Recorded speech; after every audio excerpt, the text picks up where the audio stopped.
what needs to change between police and the people in the inner city is, I think that, first of all, I think they should have police that are, from those places, or maybe, if you're patrolling a black neighborhood, get some black police officers to do it. Because a lot of white cops have been like, we're scared, we felt threatened, blah, blah, blah, blah. But if you get black police officers, man, that's Pookie and them, I know them.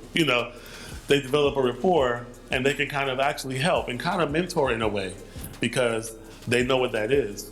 You know what I mean? So I think part of it would be that, like, selecting the correct officers that can actually help the situation. You know what I mean? But, that can go to a certain extent, what it is, but it's a bigger picture, As far as the up and coming election goes, I'll vote for Hillary. You know what I mean? We've had her as a president already. Shit. She was secretly president when Bill was president, and, at the end of the day, it's all it's been the same shit since the beginning. So it's really no difference that much. As a black person, nothing much is gonna change for me anyway. So, it's just that Trump is an obvious bigot. He's an obvious racist. And so it's like, I'm not gonna go there.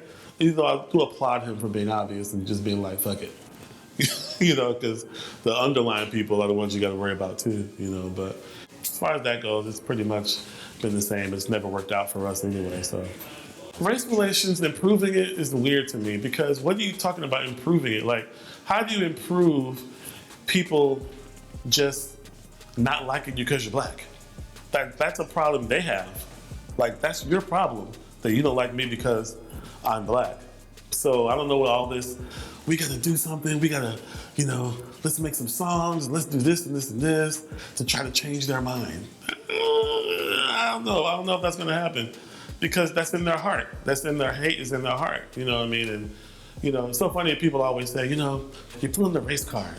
Why do you think, racism doesn't exist anymore? Okay, so white people, tell me, what event happened that made racism not exist anymore? Because it obviously did exist. So what happened to where you can honestly say, for sure, it just doesn't exist anymore? What happened? It doesn't make any sense that it would not exist anymore. Those people who were racist back then when my mom couldn't go to the integrated schools are still alive. That didn't happen 500 years ago. You know what I mean? That shit was, 30 years ago. You know what I mean? Not 30 years ago, but I'm just saying when my mom was one of the first persons to go to an integrated school, actually. You know what I mean? So it's like, none of that really makes sense of why people think it all of a sudden vanished when it was so hardcore here. And it's still here. Music's been around for years. White people have loved our music for years. When we were playing music they loved, we still couldn't go into the front door to play the music. We had to go into the back door to play the music you're loving. So the fact that we're still making music that white people love isn't necessarily breaking down barriers, I don't think. It's just that some people are born and they're not racist. I don't think, and the kids who are loving our music these days, just happen to not be racist. And my whole thing is, I'm not saying everybody's racist, but it does exist still, you know what I mean? So with all the songs and everything, I think that's just for us to empower ourselves a lot of times. It's not like saying, please white man, like me, look, I'm nice. See, I'm not a horrible black person. That's not what it's for. I think it's the music we make is to more so empower us.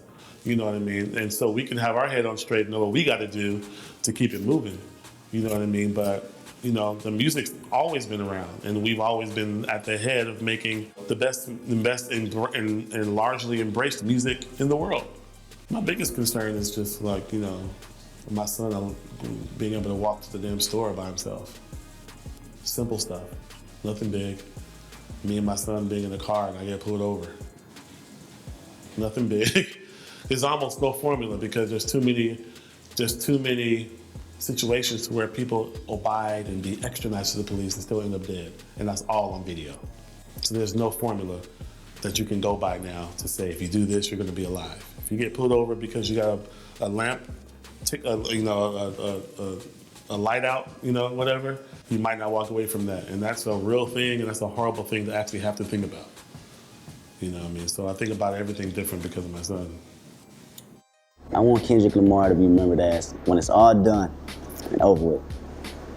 Somebody that was a leader in the city, didn't follow no rules, put people that was under me, kids that was under me in a situation where, you know, they can do better for themselves instead of following the same lasting cycle of the situation where it's tearing down the city. To win a Grammy on like a Stevie Wonder song is just so excellent to me. And both of the Grammys that I've won have been for covers of songs that I've been singing all my life.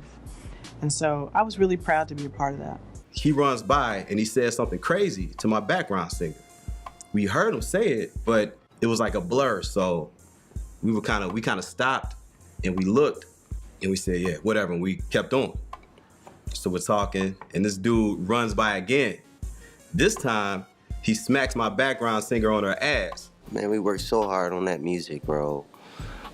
For it never to really come out, I went through a whole 2 years of just fuck it. I didn't go to the studio, I didn't want to do anything.